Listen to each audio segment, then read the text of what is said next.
araw. Our lesson for today is all about the Venn diagram.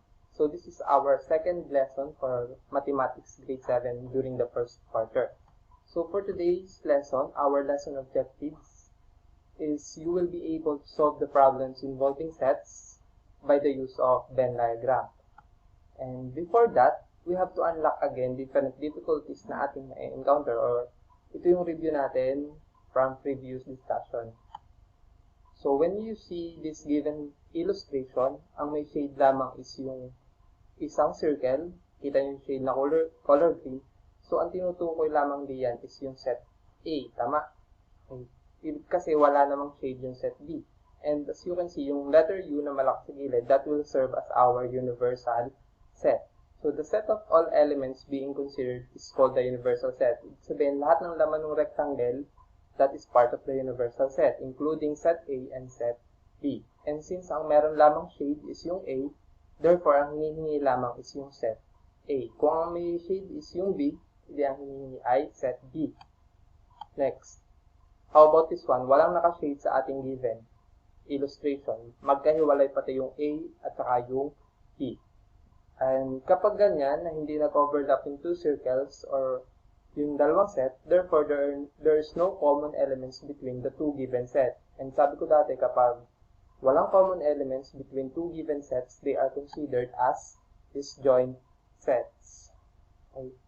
Next. How about this one? Ang may shade is yung nasa gitna or yung intersection between A and B. Therefore, ang operation na ating gagamitin is intersection of sets. And it is symbolized as A, tapos meron tayong inverted U, B. And it's read as A intersection B. Kapag kukuha tayo ng intersection of sets, always remember yung word na and. Kasi di ba kapag sinabi natin intersection, ano yung elements na meron kay A at meron din kay B. So, both elements present in set A and set B. So, yan yung intersection of sets. Next. Okay, so, two sets are shaded, or parehas may shade ng color green yung A and B. So, therefore, ang operation yan ay union of set because we combine all the elements of A and B. At pag sinusulat natin siya mathematically, A, then parang yung yung capital U, and then B. Read as A union B. We have to combine elements of A and the elements of B. Kaya tatandaan yung word na or. Pwedeng yung elements makita natin on set A or in set B. Kasi nga, kinumbine natin parehas. So, combine all the elements. Next. Ang may shade is yung buong rectangle except dun sa set A. Di ba kapag ganyan ang hinihingi natin, ano yung meron sa universal set na wala kay set A? Kaya ang operation na ating gagamitin is the complement of sets. Ang symbol, since A yung walang shade, ibig sabihin ang hinihingi is A complement. Okay? Pero kung yung B yung walang shade, ibig sabihin B complement. Next. We have two given sets, set A and set B. But then, ang meron lamang shade is yung part ng set A na hindi nahagip ng set B. O hindi sinade yung buong set A. Ibig sabihin, kung ating ipalilinawin yung discussion about dyan, ano yung meron kay A na wala kay B. Therefore, the operation you are going to use is the difference between two given sets. Ano yung meron kay A, or what's the element present in A but not present in B. Okay, so A minus B. How about this one? We can see two given sets, but then one set is inside another set. Yung circle, nasa loob pa siya ng another circle. Or we can say that yung set B is inside set A. And then they are both inside the universal set.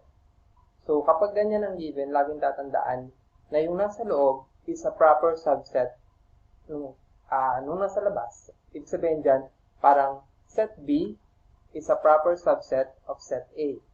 And paano natin sinusulat kapag proper subset? B, parang nakahiga na U and then A. B is a proper subset of A. Ibig sabihin, the elements ng B, elements of set B, is also included in the elements of A. Elements B are also elements of A. Kung ano yung laman ng B, laman din siya ng A. Kaya siya na-considered natin as proper subset.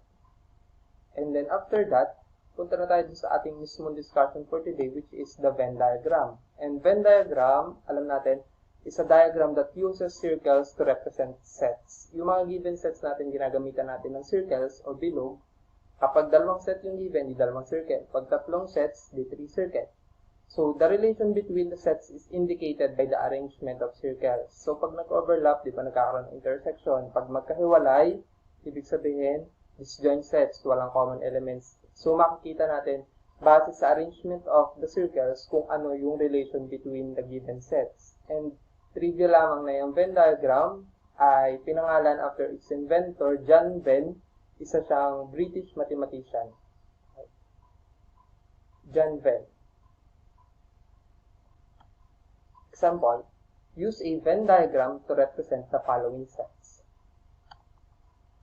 The universal set given is 1, 2, 3, 4, 5, 6, 7, 8, 9, and 10. Or simply, the counting numbers from 1 to 10. Tama? Counting numbers kasi nagsimula sa 1. Next, set A is 2, 4, 6, 8, and 10. So, yan yung given set A. Then, the given set B is 5, 6, 7, 8, and 9. So, ngayon, gagamit daw tayo ng Venn diagram to represent yung given sets. Ilang set ang given? Aside from the universal set, we have two given sets, which is A and B. Okay? Kaya, meron lamang tayong dalawang circle na gagamitin. And that two circle is inside a rectangle na yung rectangle ay categorized as the universal set. Yung rectangle, yun ang universal set. Then yung two circles, yun yung two given sets. Lagi ako nagamit ng kulay para makita natin kung alin yung part ng set A and alin yung part ng set B. Para mas madali para sa inyo. Yung kulay red na circle, that will correspond to our set A. Then, yung ating color green signifies our set B. And then, laging tatandaan, di ba, kapag tayo ay gumagamit ng Venn diagram, ang una nating nilalagyan ng laman is yung nasa gitna o yung pinagtamaan ng dalawa. And then, ano yung nilalagay natin sa gitna? Di ba? Ang sabi, intersection of sets. Tama? And when we say intersection of sets, what is common? What elements are common between set A and set B? Ano ba yung meron kay A na meron din kay B? So, ang una diyan is yung 6. Tama. Meron sila para 6. Ano pa? They have both 8. Tama. Meron pa ba sa set A and set B? Okay, since wala na, yung 6 and 8 will be the intersection of A and B. So, A intersection B is equal to 6 and 8. And then, yun yung ilalagay natin sa gitna. Yan, 6 and 8. Kasi intersection lagi nasa gitna. Okay? After that, ano yung ilalagay na lang natin sa set A? So, ang ilalagay na lang natin sa set A, doon sa gilid na hindi nahagip ng kulay green, is yung mga natira sa set A. Ano ba yung natira? 2, 4, and 10. Tingin sa set A. Okay, di ba? Ang set A natin, 2, 4, 6, 8, and 10. Since nailagay na natin sa gitna yung 6 and 8, ang natira na lamang is 2 and 4 and 10. Kaya ilagay natin 2, 4, and 10. Dapat doon ilalagay sa hindi nahagip ng isang circle ha. Then next, what elements are left after we place 6 and 8 in the intersection on set B? Ang natira na lamang ay 5, 7, and 9. Ganyan. And kung mapapansin nyo, ang ating universal set is 1, 2, 3, 4, 5, 6, 7, 8, 9, and 10. Nailagay na natin ang 2, 4, 10, 6, 8, 5, 7, and 9. Alin na lamang ang nawawala? Ang nawawala na lamang is yung 1 and 3. So, saan ko siya isinulat? Yung 1 and 3, inilagay ko siya sa labas ng ating circle. Bakit siya sa labas ng circle? Kasi hindi siya part ng given sets. Hindi siya part ng set A, hindi rin siya part ng set B. But then, siya ay part ng universal set. Kaya pasok siya dapat sa rectangle, pero hindi pasok sa circle. So that is how we represent given sets on a given Venn diagram. Another example. List down inside the Venn diagram what is asked in each set. So set A is the set of multiples of 3 from 1 to 15. Set B is the set of odd numbers less than 10. And set C is the set of counting numbers from 1 to 5. Pag ganyan ang given, hindi naka-specify kung ano yung mga elements, tama? So, ang una yung gawin is to list down yung mismong elements ng kada set. Like for example, set A. Set A is the set of multiples of 3 from 1 to 15. Diba dati ang sabi ko multiples? Di syempre parang nag-skip counting by 3 tayo. Di 3, 6, ganun. From 1 to 15. So, kunin natin yung set A. Ang nandyan ay multiples of 3 from 1 to 15. 3, 6, 9, 12, and 15. So, parang nag-add lang tayo ng 3. Yun ang tinatawag nating multiples. Bakit kasama ang 15? Kasi ang sabi ay from 1 to 15. B. Set B is the set of odd numbers less than 10. Ano ba yung mga odd numbers? So, ang ating odd numbers is 1, 3, 5, 7, 9. So, less than 10, ibig sabihin yung mga mas mababa sa 10. Hanggang 9 na lamang tayo. Kasi pag nilagyan natin yan ng 11, lagpas na yan ng 10. Then, set C is the set of counting numbers from 1 to 5. So, ibig sabihin, counting numbers from 1 to 5, simply C is equal to 1, 2, 3, 4, and 5. Next. So, ilan yung set na given? Tatlo. So, ibig sabihin, kapag gagamit tayo ng Venn diagram, how many circles are we going to use to represent those given sets? So, we are going to use how many circles? Okay, so we are going to use 3 circles. For set A, set B, and for set C. Tatlong circle na nag-overlap with each other. Diba, yan yung given. A natin, set A 3, 6, 9, 12, and 15. B is 1, 3, 5, 7, and 9. C is 1, 2, 3, 4, and 5. Kapag ganyan na tatlo na yung circle, dun palagi kayo unang titingin sa intersection ng tatlo. So, ano pag sinabing intersection ng tatlong set? Yung mismong nasa gitna, yung tinamaan ng A, tinamaan ng B, at tinamaan ng C. Yung nasa pinakagitna. Okay? So, ano yung meron kay set A, na meron din kay set B, na meron din kay set C? So, that is how you do intersection. So, yung meron kay A is 3. Meron din si B na 3. At meron din si C na 3. Therefore, A intersection B intersection C is equal to 3. Kasi meron silang tatlong 3. Okay, saan natin isusulat? Of course, dun sa pinakagitna ng ating Venn diagram. Okay, dun sa gitna. Kasi, ibig sabihin noon, part siya ng C, part ng A, part ng B. After that, punta muna kayo dun sa taas, yung A and B muna. Therefore, ano yung meron kay A na meron din kay B aside from 3? Kasi nasulat na natin yung 3. So, tingin kay set A at kay set B. Ano yung meron kay A na meron kay B? So, ang nandidiyan based from our given is 9. Tama? Therefore, A union B is equal to 9. So, saan isusulat ang A intersection B. Saan isusulat? Okay? Doon sa gitna ng A and B. Ayan. Next, punta tayo ng B and C. Ano yung meron kay B na meron din kay C? Tingin kay set B at set C. So, meron tayong 1. Parehas silang may 1. Parehas din silang merong 5. Therefore, B intersection C is 1 and 5. Saan isusulat? Yan. Next. Intersection naman ng A at C. So, A intersection C, meron bang element si A na meron din si C? Okay. Since wala, ang ating A intersection C is an empty set or A null set. Dahil wala. Ibig sabihin, wala kang isusulat sa gitna ng A and C. Next. Ano na lamang yung natira sa set A? Di ba natira 6, 12, and 15. Sa set B, 7 na lang yung natira. And then sa C, ang natira ay 2 and 4. Kaya kung mapapansin nyo, lahat sila ay naisulat na natin within the given Venn diagram.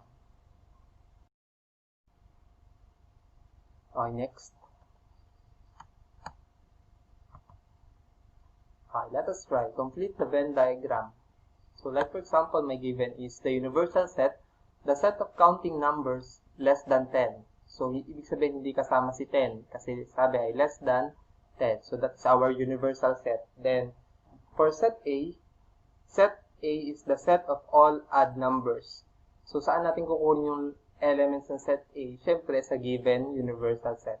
So laging unang gawin is to distinguish all the specific elements of the given set. So, ang ating universal set will be 1, 2, 3, 4, 5, 6, 7, 8, and 9. Since they are the counting numbers less than 10.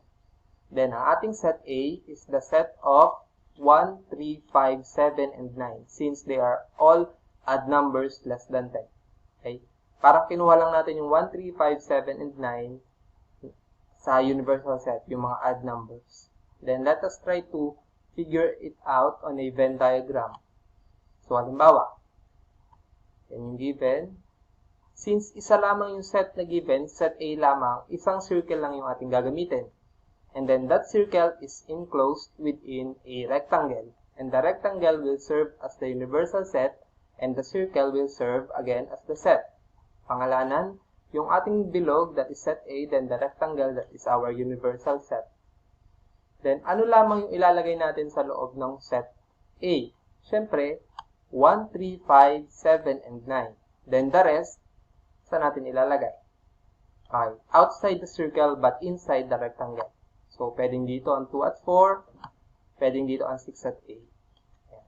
So, that is the illustration of the given set using a Venn diagram. Example number 3. 60 students of grade 7 were asked if they have pet animals at home. 40 of them have dogs and 35 have cats.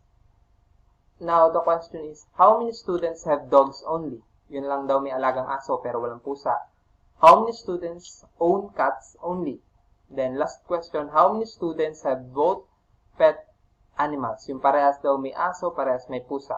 And as you can see, dyan sa ating given, ini-highlight ko yung 60 students, yung 40 have dogs, and the 35 have cats. Because it will play a big role sa pag-identify natin nung hinihingi, nung what is asked in a given problem. So, tandaan that 60 students yung ating universal set.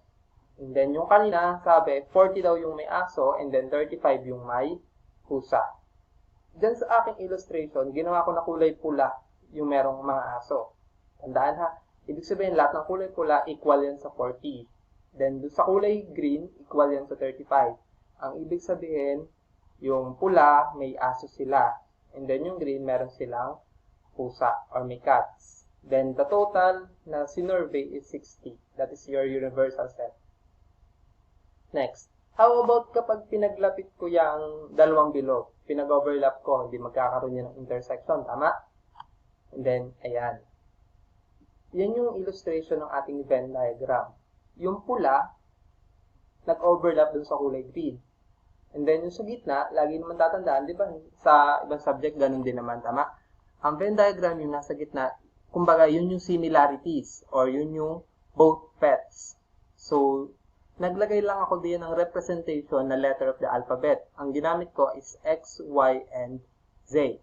Dun sa gitna, pinagpalagay ko na Y is equal to the both pets. Ibig sabihin yung gitna, parehas may aso, parehas may pusa.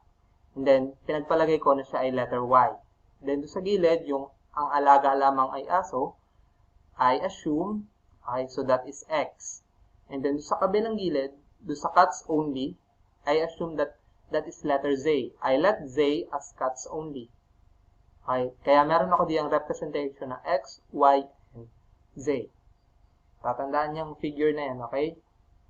Yung dito sa gilid, yung X, dogs only, yung Z, cats only, and then yung sa gitna, yung Y, they have both dogs and cats. Now, ayan. Yun yung representation. Tanda, yung X, yung dogs only, Y, both animals, then Z, cats only. At sabi natin kanina, okay, ang in-interview daw or sinurvey is 60. So, that is your universal set. Ibig sabihin, pag pinag-plus natin yung x, y, and z, the total should be 60. Kaya meron ako ditong x plus y plus z is equal to 60. Kapag pinag-add natin yung tatlong value ng x, y, and z, dapat ang sagot is 60. Kasi 60 yung interview natin. Okay? Next. As you can see, tandaan nyo ba kayong kanina? Yan. Yung sabi ko, yung kulay pula, 40. Sila yung may mga aso. And doon sa ating given Venn diagram, alin diyan yung nahagip ng color red? Di ba ang nahagip is yung variables na x and y lamang? Okay. Kaya kapag pinag-add natin yung x plus y, ang magiging sagot niyan ay 40. Kasi yung kulay red is 40 eh. Ang kabuuan daw ng kulay red is 40. So, x plus y is equal to 40. And then yung kanina, sabi ko sa inyo, yung kulay green is 35. Sila yung merong mga pusa. And then sa ating representation using the Venn diagram, ang nahagip ng color green na circle is yung y and z. Therefore, kapag pinag-add natin si y at si z, ang sagot is 35. Okay, so tandaan niya equation na yan. X plus y is equal to 40. Yun yung nahagip ng ating red circle. Then, yung nahagip ng ating green circle, y plus z is equal to 35. Next. Based from our original equation, x plus y plus z is equal to 60. And then, yung ating sunod na equation, x plus y is equal to 40. We can say that x plus y is equal to 40. Yun yung kanina. Kaya ang gagawin natin, imbis na isulat ulit natin si x plus y, palitan na natin siya or substitute na natin si 40. Kaya ang magiging equation natin is 40 plus z is equal to 60. Tinanggal ko na ang x at y, x plus y. Ang ipinalit ko na ay 40. So, saan ko kinuha yung x plus y equals 40? Ito. Yan. X plus y equals 40. X plus y equals 40.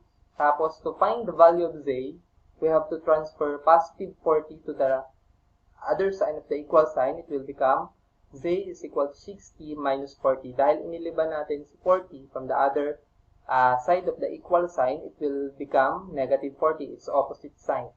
So, 60 minus 40 is equivalent to 20. Therefore, our z is 20. Ating z is 20. Next.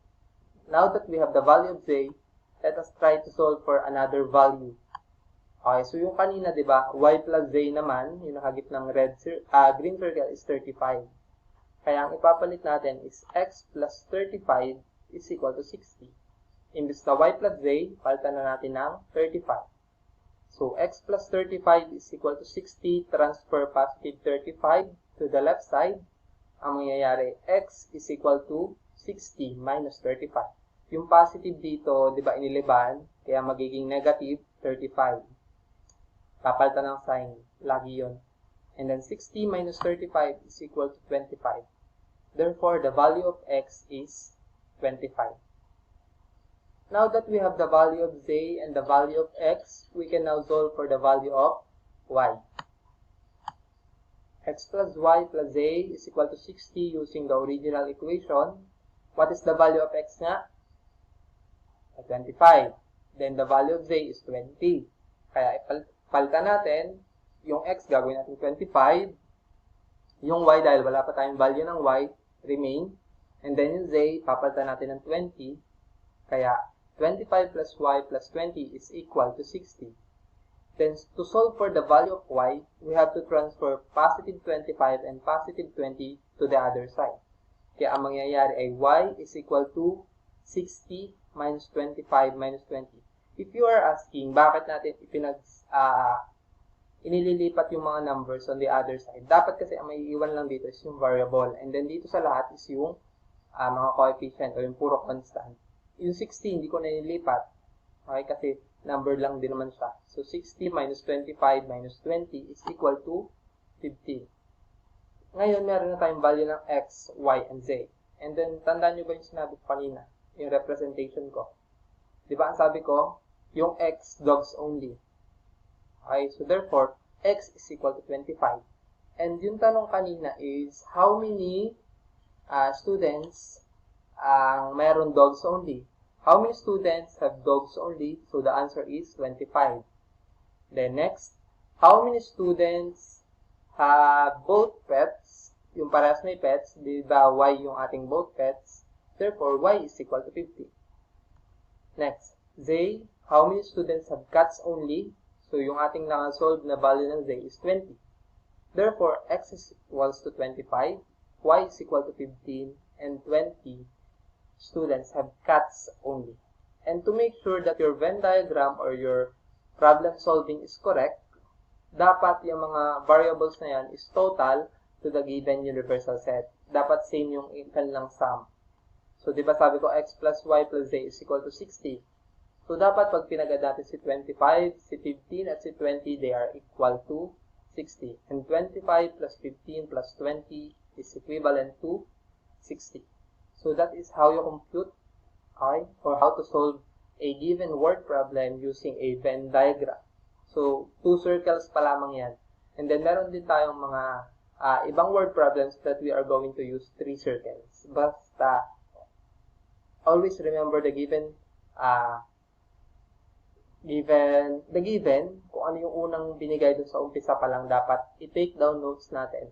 Okay, kaya kanina, ini-highlight ko yung mga important details ng ating given word problems. Kalimitan kasi ang nagkakamali dyan is kapag mali doon sa umpisa, mali na hanggang dulo. Then, that's it. Okay, so you are done with the week 2 of grade 7 mathematics Venn diagram. I hope you are now able to solve word problems involving sets using a Venn diagram. And happy learning. Continue answering your modules and activity sheets, and if you have questions, better ask your teachers because they will help you and they will guide you in how to answer those activities. So happy learning. God bless us.